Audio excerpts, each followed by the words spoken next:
I used to suck at photography. Now, I've spent a lot of time recently going through 17 odd years worth of work in my archives because I'm looking for certain images for my new Behind the Lens series. If you haven't seen that, you're welcome to click on the little eye up here. It'll take you through. You can watch the first episode. It's very different to this content. It's more sort of behind the scenes of my photojournalism career and images that I took. It's cool. You should check it out. Now, while I'm promoting things, for those of you that are new to this channel, my name is Shane Robinson. I've been a photojournalist and commercial photographer for the past 17 years, and I love to share what I have learned. And what better way to do it than right here on YouTube? The content on this channel concentrates on product reviews and tutorials across the photography and video industry. So if you're enjoying this content, it would mean the world to me if you would hit the subscribe button and turn on notifications. For those of you that are returning subscribers, thank you. You guys are awesome, and I really do appreciate you being here. Now, looking at my early work is painful. It's actually very painful. I can't believe that I used to suck that badly. I wish somehow I'd found some magical potion to help me get better quicker. Now, in the past few days, I've received quite a few messages from people who watched my EOS RP video.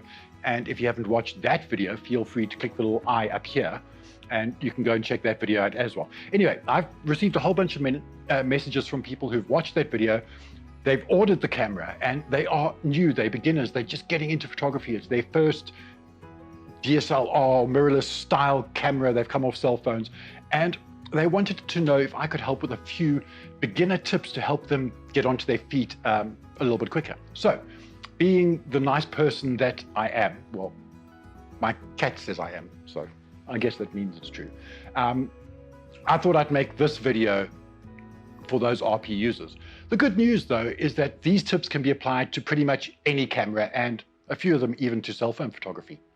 The truth is there is no magic potion. There is only practice, and then there's more practice. So let's roll that intro and jump straight in.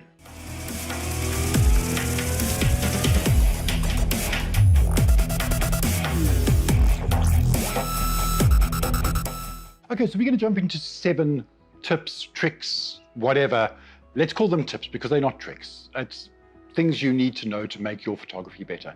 And the first one is most probably one of the easiest ones and one of the hardest, because what you need to do is you need to unclutter your images. So every image tells a story. We all know that. Photography is about telling stories using light. You need to figure out what story you're trying to tell, and then you need to figure out what you need in that image to tell the story in the simplest way possible. Simple is always better. You need to find your image, see what you can take out of it, not add in. And I know sometimes as photographers, we get overexcited when we see something and we want to include all of it into one great, phenomenal, fantastic image. But seldom does it actually work out that way, because simple is better. If there's a whole bunch of stuff going on and you want to tell all of that, it'd be better if you broke all of it up into small, uncluttered little bite-sized images, and that would normally tell the story better.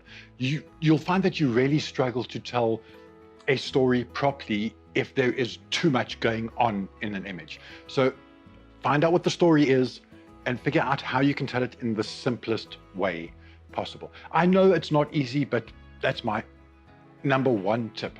The next one is using aperture priority. Now, working at aperture priority is the quickest and easiest way to make use of depth of field when you're a newbie. It allows you to explore different apertures at the turn of a dial with the camera still up to your eye, and you can just change and play. And it's not as daunting as going full manual. Now, I know there's a lot of photographers out there who will say to you, yeah, you're not a real photographer unless you shoot manual. That, my friends, is total and utter bullshit. I know working photojournalists and working photographers who use aperture priority all the time. It's just the way it is. You don't have to use manual. You don't need to be scared of manual. Manual is cool when you're looking to do specific things, but aperture priority, my camera is set in aperture priority all the time because I can jump straight out of my car, see an image, out the car and I'm shooting within 3 seconds. I know I want a shallow depth of field, or I know if I want, f22 and I want to tell that whole story, but keeping it simple at the same time. But this allows you to play in the relative safety as the camera is still looking after your exposure. And should you need to increase or decrease your exposure, you can quickly tweak it with the exposure compensation dial or exposure compensation button. It's there somewhere on your camera, depending on what camera you're using. So what you need to do is you need to get into AV. You need to figure out where your exposure compensation is so that you can get to it. In the meantime, spend some time experimenting in this mode and playing with different depths of field. I promise you, it will open up a whole new world to you. Number 3 is use your histogram. Now, histogram may look very daunting. You've got this left and right, and you've got all these peaks and valleys going up and down. And as a newbie or a beginner, it could be very, very scary.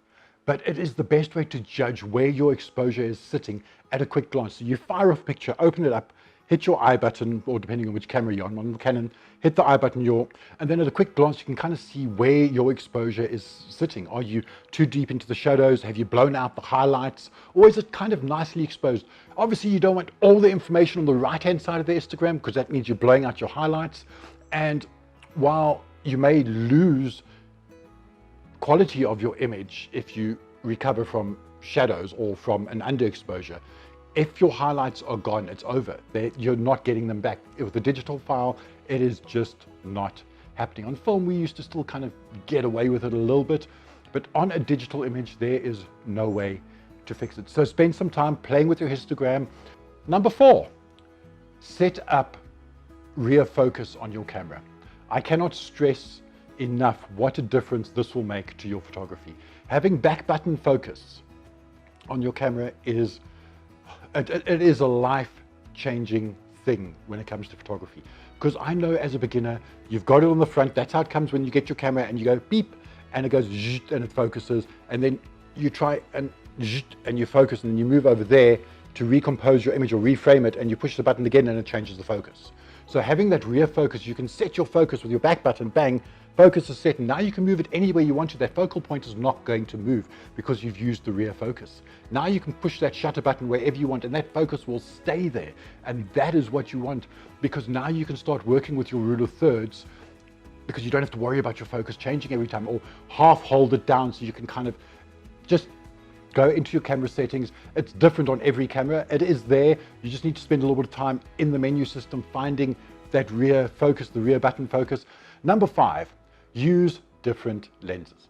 Every lens has its own personality, and it will tell the same story completely and utterly differently. If you've got more than one lens, never be afraid to take the time to try a different lens and see how that changes the story that you're trying to tell. So you walk in and you see your image, there's your image in front of you there, and you've got your 70-200 on, or your 24-105, or you've got a 50mm on. Shoot it with that image and have a look at it and go, that's pretty cool. But what happens if I put a 14mm on, or a 24 f2, or something like that? Change up the lenses you have to try and tell stories differently. You'll start seeing how each of them has a personality and can tell that story differently for you. No point having 8 lenses sitting in your bag and you only shoot one because I'm just too lazy to change it. Yeah, that's a good image. It's good.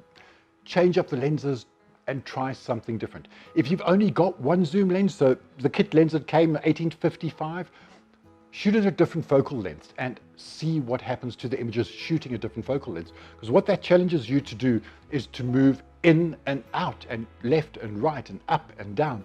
I mean, sometimes I even tape my 70-200 closed at a certain focal length. So I'll pick something arbitrary like 123mm, and I tape my lens closed so I can't change it. And then I'll go and spend a whole day shooting different things just with that focal length. And what that does is it pushes me to see things differently, look at different angles or ways to make the image work with the lens that I have. Don't fall into the trap of going, I don't have XYZ lens, so therefore I couldn't have made that image better. If you look at it, work the angles differently, look at what you can do, and make it work the best way you can. There's no excuse for not getting the image because you didn't have the right lens. Number 6, move around. Once you've spotted the image that you want to make, shoot it, because it's there for a second. Bang, shoot the image. That's very cool. I've got the one I wanted. Now, look at the image and see if there's anything that could make it better. Perhaps move 2-3 steps to the left or to the right. Perhaps you can sit down or maybe even lie down and see what that does to the composition of your image. Maybe you're shooting along a fence line and there's distracting things over here. Maybe dropping down into the fence line so that the fence is running here and it blocks out the distractions on the right-hand side of the image. That could really change the way the image is. Once again, going back to point number 1, simplifying your images, watching those backgrounds and making sure there isn't a pole growing out the back of someone's head. Change the angles, work your image. Never ever go, ooh, that's pretty, cool, I got it, and walk off. I normally, when I see something I really, really like, I almost probably walk away from there with about 60 or 70 images from that one thing that I've seen, because I've gone up, I've gone down, left, right, I've climbed on things, I lie on the floor, I try and find some sun to stick into it. Maybe I've got my portable reflector and I pop my portable reflector out, put a little bit of light in. There's so many different things you can do and work to get the perfect image. You can even try things like shooting through something, so through a tree branch or maybe through the spokes of a bicycle wheel. Always look at what you have and question if it could be better, and then figure out how you do that in the environment that you're in with the gear that you have, and look at different angles, leading lines. They all help to tell the story that you're trying to tell. Number 7, and the final one, light, light, light, light, more light, and nothing but light, because images are nothing without light. Well, sometimes they are, but we'll get to that in a different video. So you need to embrace light, you need to understand it. You could have the most amazing elements in your image, but without the right light in it, it'll never be what you want it to be or what it could be. Never be afraid to say to yourself, the light is not right. It's not right today. Wait for an hour and see if it gets better. Come back on a different day. We all know that golden hours are between the first hour of the day when the sun rises and the last hour of the day before the sun sets. Those are the perfect times to shoot, because the light is soft and it's stunning, and you've got sunset and sunrise and it's gorgeous, it's diffused. There's just, beautiful light, and we know that. But these are not the only times to shoot, because it all depends on where you're shooting and what you're shooting. Sometimes if you're shooting in the city and you're walking down the road, you'll find light reflected off a glass building, between 9 and 11 or 2 and 3 p.m. that can work as a huge natural reflector to light up another area that you would never ever have thought about looking at. So always explore the light in your surroundings. Figure out what light you have and how to make it work the best for you. Now, the most important thing, I love shooting from the hip and jumping out of my car to grab a stunning image that I've seen. And I'm sure you've done it as well. But a lot of times, life is busy. We are busy, and most of us don't do this for a living. And you'll see that great image and you'll go, I'll come back for it. You're never going to get it back again.